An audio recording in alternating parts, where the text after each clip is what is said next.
ඇතැම් වෙලාවට රාජ්‍ය භාවිතා කරලා ගත යුතු තීන්දුව ගත්තා. මොකද වික්ෂුනාසේලාට දැන් මේ කාලේ දැන් ඔයගොල්ලෝ දන්නා නැති අපේ රටේ ගොඩාක් විහෙර විහාර එන්කරේජ් කරලා තියෙනවා මේ පත් කරගෙන තියෙනවා වැරදි විදියට විවිධ ආගමිකයෝ. දැන් නැති කුරුන්දි විහාරය ගැන හැමදාම කරදරයක් තියෙනවා. දැන් නම් ටිකක් ඒක අඩු වෙලා තියෙනවා. අපි සෑහෙන මහන්සි වෙලා අපේ හාමුදුරුවොත් නැදියක් වෙලා ඒ කුරුන්දි විහාරයට යනකට තමයි. දැන් මේ දවස්වල අංගා මේ කොහෙද මේ කංකසන්තුලේ තිස්ස විහාරය. ඒ තිස්ස විහාරය කියන්නේ දේවානම් පියතිස්ස යුගයේ පන්සල. ඒකටයි ඉඳගඩන් තියෙනවා ඒක. දැන් මේ සමහර උදවිය පෞද්ගලික වාසි වෙනුවෙන් බෞද්ධයෝ අනිත් පැත්තට කතා කරනවා. නමුත් අපිට උතුරේ දැනට ගියාම අඩු ගානේ උතුරේ නාගදීපේ වදින්න ගියොත් ඒ පළාත ගියොත් බෞද්ධයන්ට අනාගතේ නතර වෙන්න කියලා තරක් හදන්න දාලා තියෙනවා නම් බෞද්ධයන්ට කියලා තියෙන ප්‍රධාන ස්ථානයක් එතන ඉඩකඩ තියෙන ස්ථානයක්. ඒ නිසා ඒ දේවල් අපේ බෞද්ධයාගේ තියෙනවා තමයි බෞද්ධයාගේ අත්හැරීම. හැබැයි බෞද්ධය අත්හරින්න ඕනේ කෙලස් නිසා. බෞද්ධය අත්හරින්න ඕනේ නිවටකම නෙමෙයි යන්න ඕනේ. නිවටකම අත්හරින්න ඕනේ. නිවටකම අත්හරිනවා කියන එක මේ එහෙම අත්හැරලා ගාමනල සාසනික ගෝධිකම පවතින්නේ.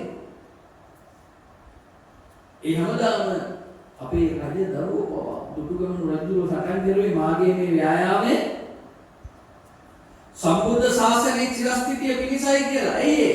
මේ රට බෙදාගෙන දෙපැත්තෙන් හිටියේ තාත්තයි ඊළාරයි. ඒලක මේක එකතු වෙන්න ඕන. ඊළඟට දැන් බුදුහාර වඩින්නත් කලින් මේක බුදුහාර වඩින්නත් කලින් ශාසනයකට කලින් පඬුගාමේ කුමාරනේ මාමවරු නමේ රට බෙදාගෙන හිටියේ. වෙන වෙනම පාලනය කරන්නයි. එයා මොකද එක්සත් කරන්න සියලු දෙයක් එතනදී ඒකීය භාවය වෙන්නේ. වැඩ කළා. දුටුගැමුණු රජුන්ගේ යුද පෙරමුණේ හාමුදුරුවෝ 500ක් වඩිනවා.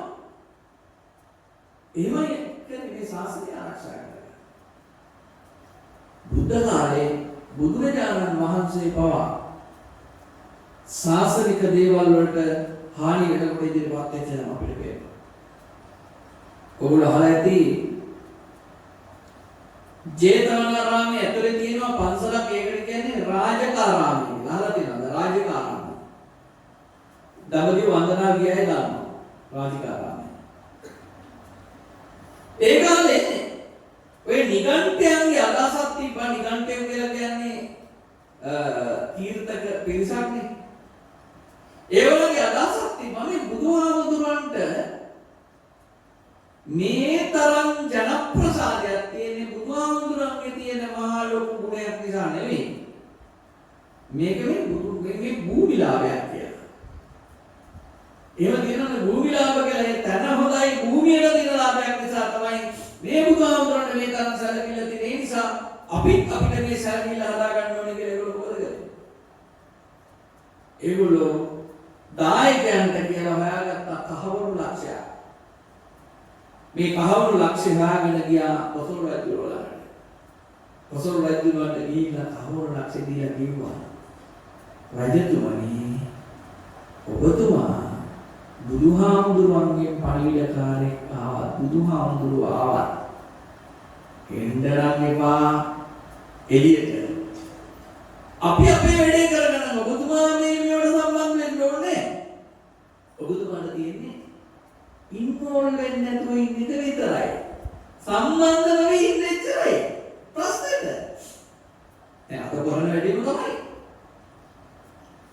පාලකයෝ නිහඬ කරනවා මේවට කතා කරන්න එපා කියලා. ඒ කාලේ සල්ලි දුන්නා. දැන් ඡන්ද දෙන්න පුළුවන්. නොයින් දේවල් තියෙනවා. ඒ අලස. කොසල් රජු අලස අරගෙන ගියා වෙයියා. දැන් මොකද කරන්නේ මේ හාමුදුරුවෝ මේ රජුගේ මෙහෙම ඉන්නවා. තීර්ථකයෝ දැන් ජේතවනාරාමේ සීමාව ඇතුළේම හදනවා පන්සල. ඒ බලන්න. සද්දේ හරියට බුදුහාමුදුරුවෝ ආනන්දවරුන් ආනන්ද මොකක්ද ඒ සද්දේ? ස්වාමීන් ජේතවනාරාමයට ඇවිල්ලා තීර්ථකයෝ ආරාමයක් හදලා. බුදුහාමුදුරුවෝ ඕක රජුගාණ කියලා නතර කරන්න ආනන්දහාමුදුරුවෝ රජුරුවෝ තට්ටුවට ලයින් කරන්නේ.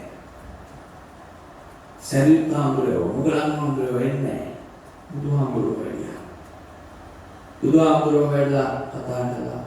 බුදුහාමුදුරුවෝ වඩන රජුගාණ ඊට බැරුණා ආවා පිටිගත්තා.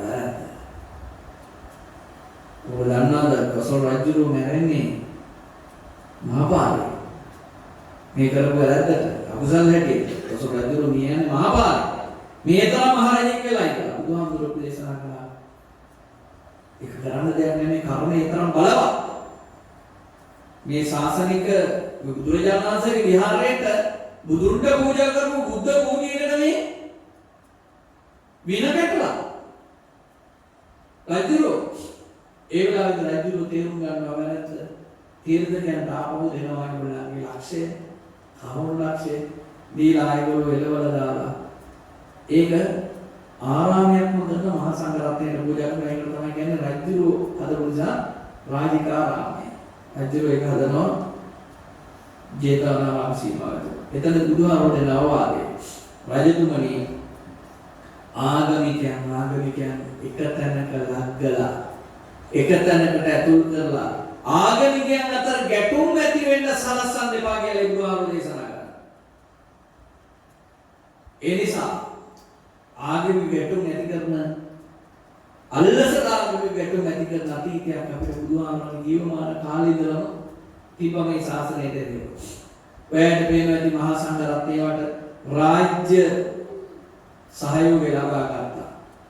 අපි මේ නවවෙනි වගන්තිය ගැන කතා කරන්නේ ඒකයි.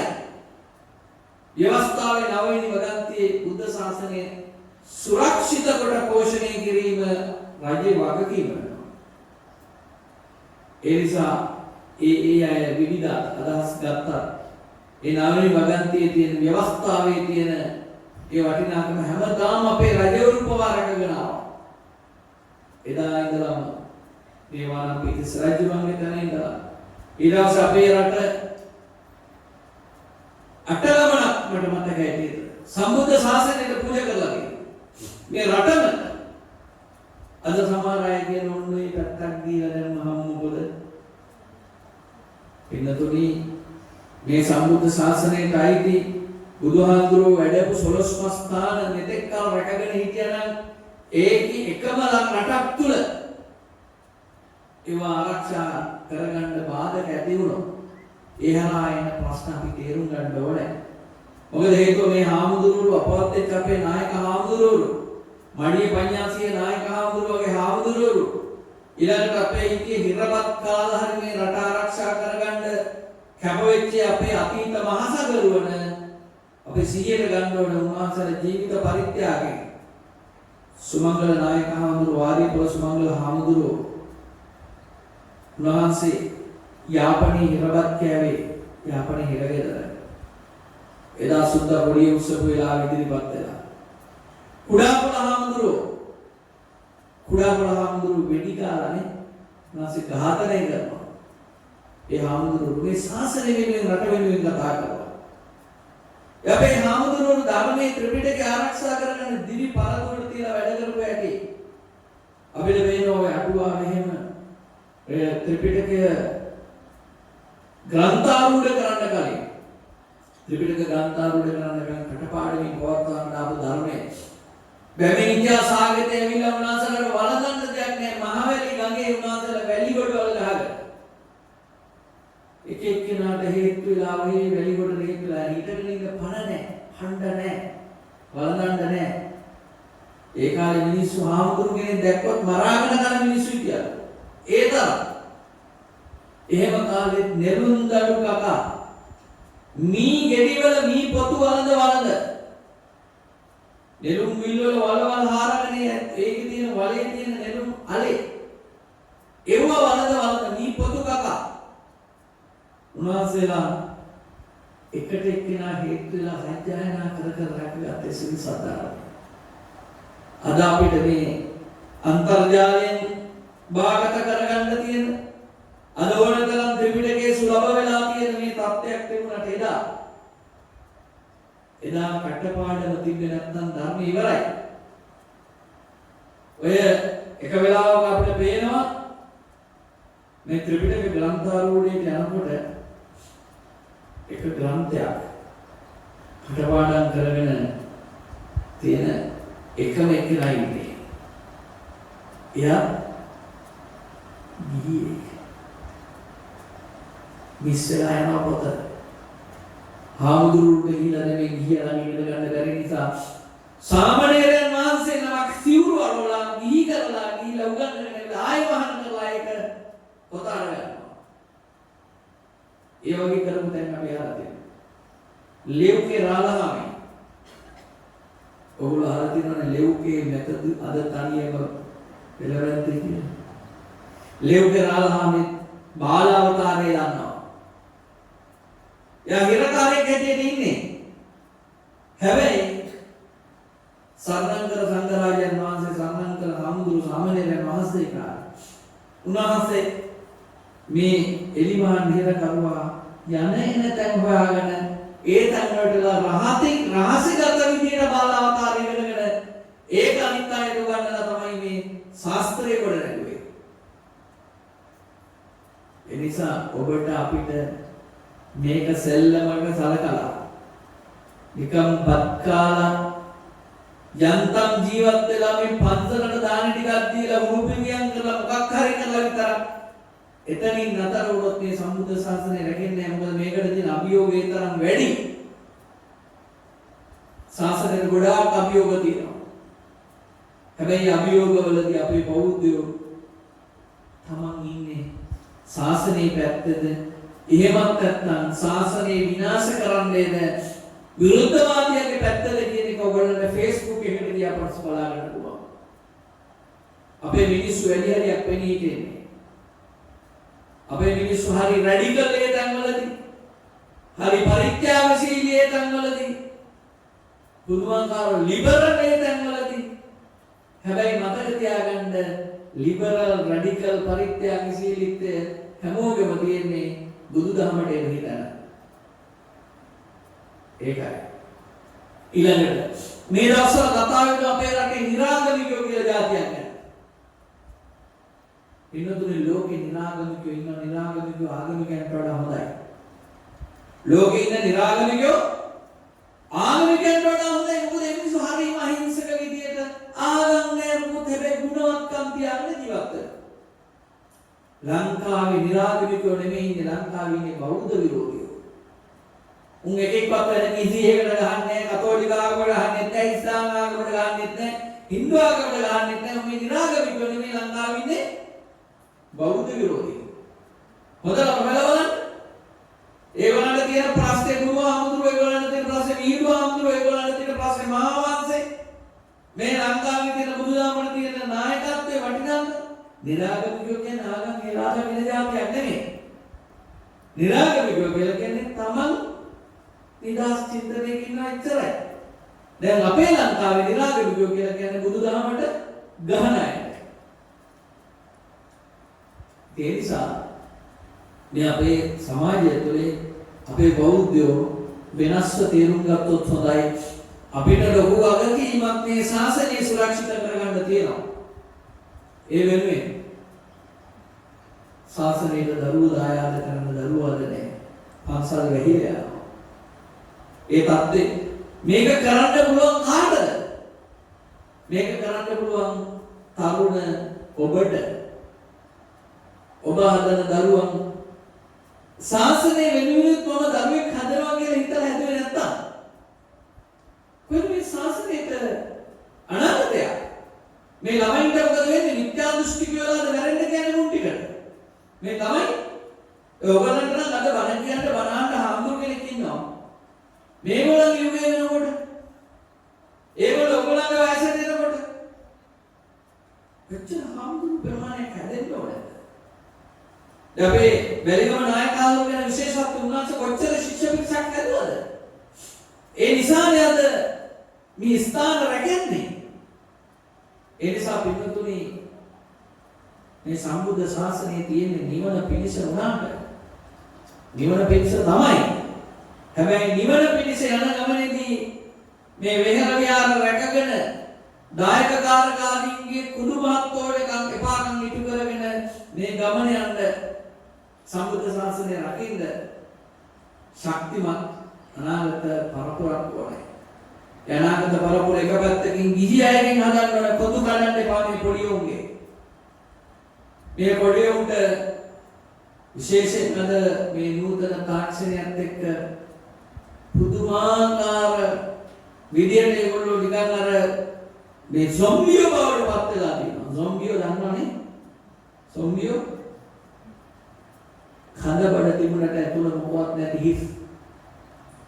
අද අපිට මේ ලෝකේ පාලනය කරන ඉලෝන් මාස්ක්, සකර්බර්ග්, නැත්නම් බිල් ගේට්ස් ඒ වගේ අයගේ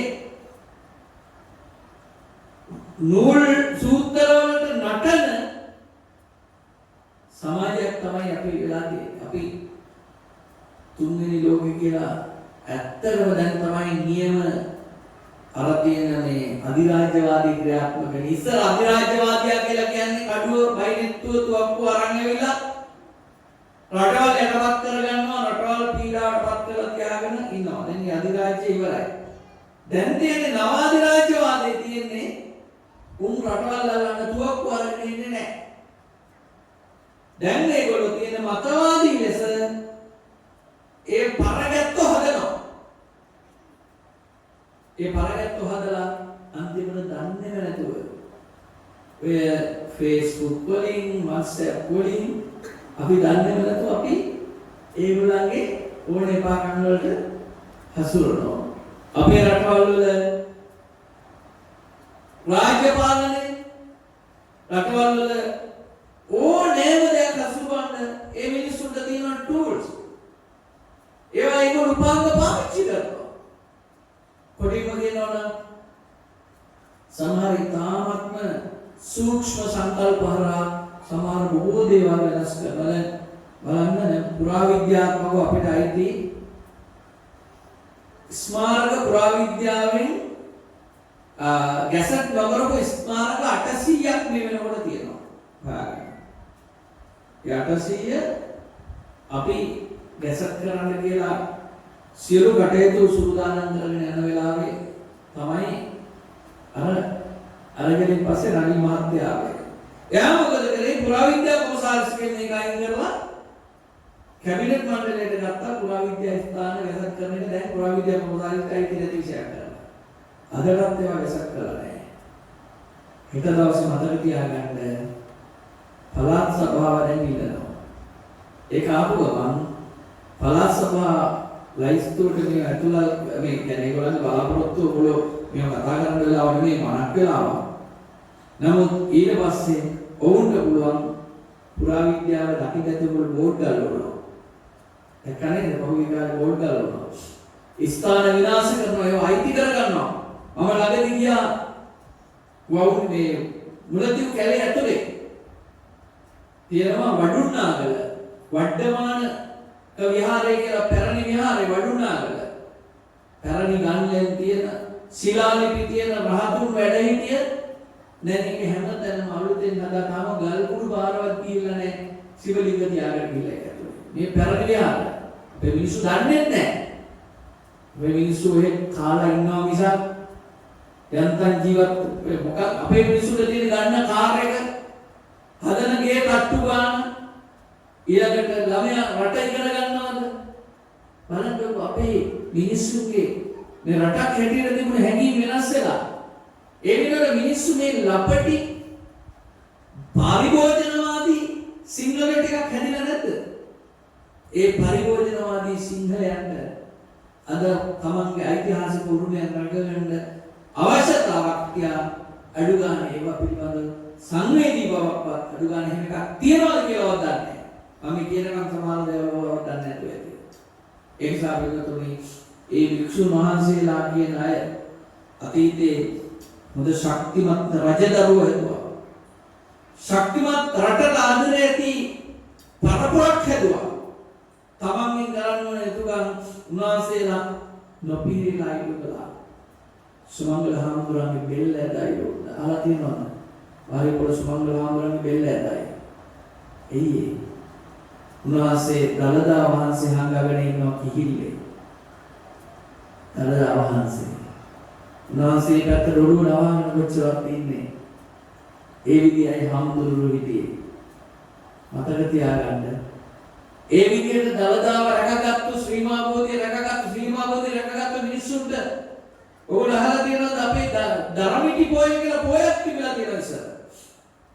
ඒ මොකද මිනිස්සු අලාතේ මිනිස්සු ධර්මිටි බැඳගෙන ශ්‍රී මහා බෝධිය ළඟට ගෙනලා.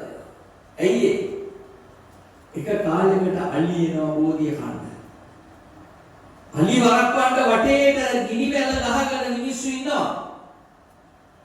ඒ විදිහටයි ශ්‍රී මහා බෝධිය රැකගත්තේ. ඒ විදිහටයි දලදාව රැකගත්තේ. ඒ විදිහටයි ශ්‍රී පාදේ රැකගත්තේ. අද මොකද කරන්නේ? ඒ දේවල් පිළිබඳව අපේ බෞද්ධයන්ට ඒ ඓතිහාසික උරුමේ වර්තමානිකයන් හැටියට ඒ ගෞරවය ආදරය වගකීම හිතට දැනෙන්නේ නැත්තම් කොතන හරි මේකේ නිදීමක් තියෙනවා.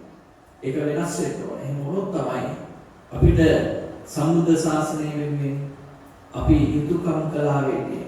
බුදුහාමුදුරන්ගේ දේශනාවේ කියනවා මාඛෝ තුන්හි අන්තිම පුරිසාහුවත් මහණෙනි ඔබ වහන්සේලා පරපුරේ අන්තිමයෝ වෙන්න එපා.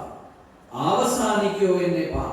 ඒ කියන්නේ පරපුරේ වටිනාකම් ඊළඟ පරම්පරාවට බාර දීලා නැරිලා යන්න කියලා. ඒ නිසා මේ වගකීම අපි හැමෝටම තියෙනවා. අපේ නායක හමුදුරන්ට උපහාර දෙන්නයි මම කිව්වේ. මොකද උන්වහන්සේ ඒ අපේ තේරවාදී වික්ෂු සංඝ පරපුරේ ඒ ඓතිහාසික වටිනාකම ඊළඟ පරම්පරාවට දෙන්න වගකීමෙන් වැඩ කරපු නායක හමුදුර කෙනෙක් නිසා. ඉතින් උන්වහන්සේ වෙනුවෙන් අද මේ බණ කියන වෙලාවේ මම මාතෘකා කළේ